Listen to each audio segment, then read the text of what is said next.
अल्हम्दुलिल्लाहि रब्बिल आलमीन, अस्सलातु वस्सलामु अला रसूलिहिल करीम। अस्सलामु अलैकुम नाज़रीन इकराम। कुरान एंड साइंस सीरीज़ के तहत आज हम एक नया सब्जेक्ट शुरू कर रहे हैं, वो है कुरान एंड एम्ब्रियोलॉजी। इस वीडियो में इसके इंट्रोडक्शन के साथ इसका सिग्निफिकेंस देखते हैं।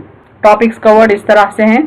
सबसे पहले इंट्रोडक्शन, फिर introduction to embryology, introduction to Quran and embryology, why to study embryology और आखिर में कंक्लूजन्स। तमाम तारीफ अल्लाह ही के लिए है जिसने हमें इस काम के लिए इंस्पायर किया। अल्लाह की निगरानी में, अल्लाह की रहनुमाई में ही ये काम का सिलसिला जारी रहा, यहाँ तक कि एक ज़ख़ीम किताब तैयार हो गई। इसी किताब को हम कई वीडियोस की शक्ल में प्रेजेंट कर रहे हैं। अल्लाह ने हर लम्हे हमारी मदद की, निगरानी की और अपने मकसद में कामयाब होने में मदद फरमाई। फलिल्लाहिल हम्दु रब्बिस समावाति व रब्बिल अर्ज़ि रब्बिल आलमीन। बस सब तारीफ अल्लाह ही के लिए है जो आसमानों का रब और ज़मीन का रब, सारे जहानों का रब है। इंट्रोडक्शन टू एम्ब्रियोलॉजी देखते हैं। एम्ब्रियोलॉजी दरअसल कॉम्बिनेशन है दो वर्ड्स का, एक है एम्ब्रियो, दूसरा है लॉजी। लॉजी के माने साइंस के हैं या स्टडी के हैं। एम्ब्रियो के माने, एम्ब्रियो का डेफिनेशन यहाँ दिया गया है। एम्ब्रियो यानी an unborn offspring in the process of development, in particular a human offspring during the period from approximately the 3rd to 8th week after fertilization. यानी कि इंसान की जब तख्लीक होती है माँ के पेट में, तो हमल के बाद तीसरे हफ्ते से लेकर 8वें हफ्ते तक वो एम्ब्रियो कहलाता है। एम्ब्रियोलॉजी का डेफिनेशन देखें। In general it is defined as the formation and development of an embryo from the instant of its inception up to the time when it is born as infant. यानी इंसान की तख्लीक के पहले मरहले से लेकर आखिरी मरहले तक जब उसकी तख्लीक मुकम्मल होती है और जब वो बॉर्न होता है एक छोटे बेबी की हैसियत से, एक इन्फेंट की हैसियत से, तो ये तमाम स्टेजेस की स्टडी एम्ब्रियोलॉजी कहलाती है। यहाँ देखिए ह्यूमन डेवलपमेंट के स्टेजेस बताए गए हैं। पहला स्टेज है जाइगोट, 1st वीक से 2nd वीक तक ये रहता है। इसमें सेल्स मुसलसल मल्टीप्लाई होते हैं। दूसरा स्टेज है एम्ब्रियो का, ये 3rd वीक से 8th वीक तक रहता है और इसके बाद वो फीटस स्टेज में एंटर होता है जो 9th वीक से 40th वीक तक रहता है और फिर उसके बाद वो बेबी की शक्ल में पैदा होता है। ये ह्यूमन डेवलपमेंट एम्ब्रियोजेनेसिस कहलाता है और ह्यूमन डेवलपमेंट के फेजेस की स्टडी एम्ब्रियोलॉजी कहलाती है। अब देखते हैं कि कुरान से एम्ब्रियोलॉजी का क्या ताल्लुक है। Facts and the latest findings in the field of modern embryology are found existing in the Quran and traditions of Prophet Muhammad sallallahu alaihi wasallam। यानी साइंटिफिक फैक्ट्स और जो लेटेस्ट फाइंडिंग्स हैं, लेटेस्ट डिस्कवरीज हैं modern embryology की field में, वो हम कुरान में पाते हैं और हमारे नबी मोहम्मद सल्लल्लाहु अलैहि वसल्लम के अहादीस में भी वो मौजूद हैं। The Quran is revealed by God for human beings with clear proofs of His sovereignty all over the universe। अल्लाह ताला फरमाते हैं बिलबय्यिनाति वज़्ज़ुबुर व अंज़लना इलैका ज़िक्रा लितुबय्यिना लिन्नासि मा नुज़्ज़िला इलैहिम व लअल्लहुम यतफ़क्करून। और आप पर यह कुरान भी उतारा है ताकि जो मज़ामिन लोगों के पास भेजे गए उनको आप इन पर ज़ाहिर कर दें और ताकि वो उनमें फ़िक्र क्या करें। अल्लाह ताला ने कुरान में इतने ज़्यादा मज़ामिन इंसान की हिदायत के लिए उतारे हैं, भेजे हैं, ताकि इंसान उसमें गौर व फिक्र करे और अल्लाह की ज़ात पर ईमान लाएँ।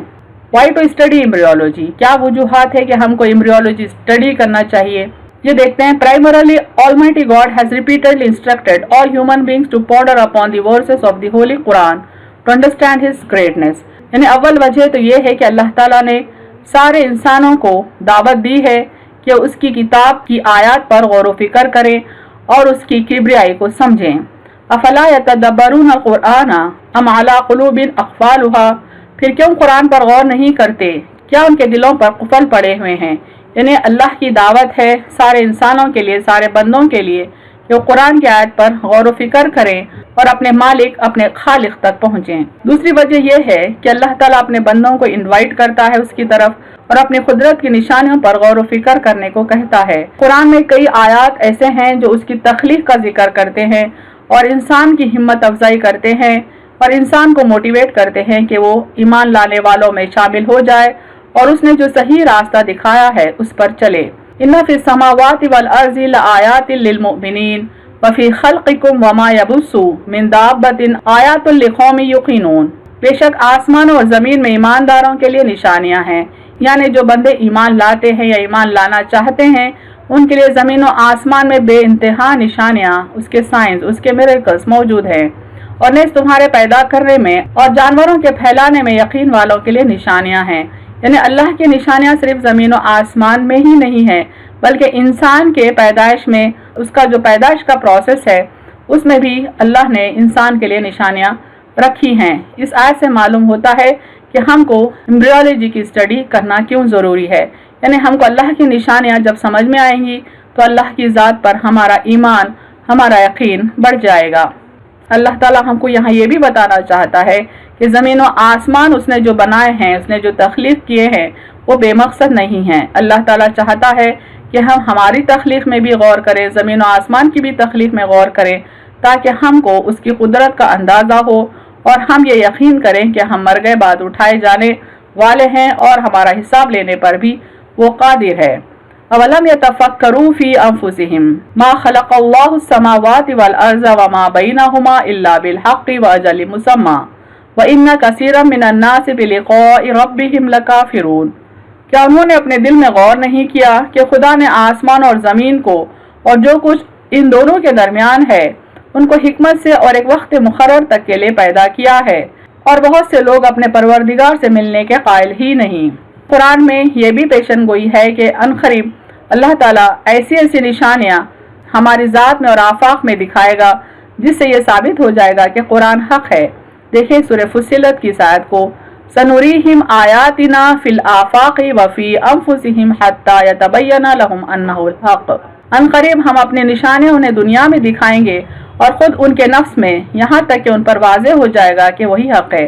یعنی اللہ تعالیٰ آفاق میں بھی اپنی نشانیاں دکھائیں گے اور ہمارے اپنے نفس میں، ہماری اپنی تخلیق میں، ہماری اپنی پیدائش میں بھی اتنی ساری نشانیاں دکھائیں گے کہ دنیا والوں پر یہ ثابت ہو جائے گا کہ قرآن اللہ کا کلام ہے، سچ ہے، ڈیوائن بک ہے۔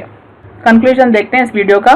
The time predicted by the Quran has arrived۔ اللہ تعالیٰ نے قرآن میں جو پریڈکشن کیا ہے کہ عنقریب وہ وقت آئے گا جب اللہ تعالیٰ اپنے نشانیوں کو دکھائے گا اور قرآن سچ ثابت ہو جائے گا، تو وہ پیشن گوئی کا وقت اب آ چکا ہے۔ سائنس کافی ڈیولپ ہو چکی ہے، کافی ایڈوانسڈ ہو چکی ہے۔ Hence this is an attempt to correlate the latest findings of modern embryology with the information provided to us by the Quran and Prophet Muhammad۔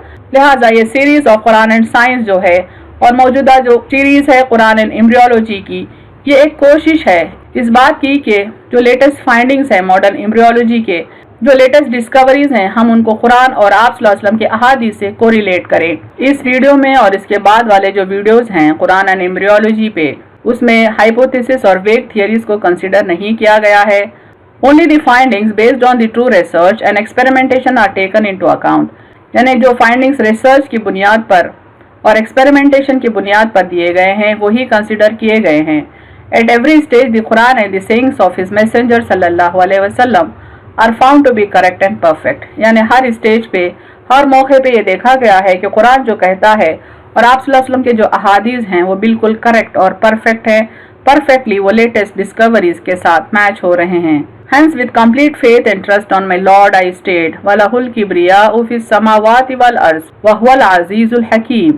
اور آسمان اور زمین میں اسی کے لیے بڑائی ہے اور وہ غالب ہے اور دانا ہے۔ And to him belongs all grandeur within the heavens and the earth, and he is the exalted in might, the wise۔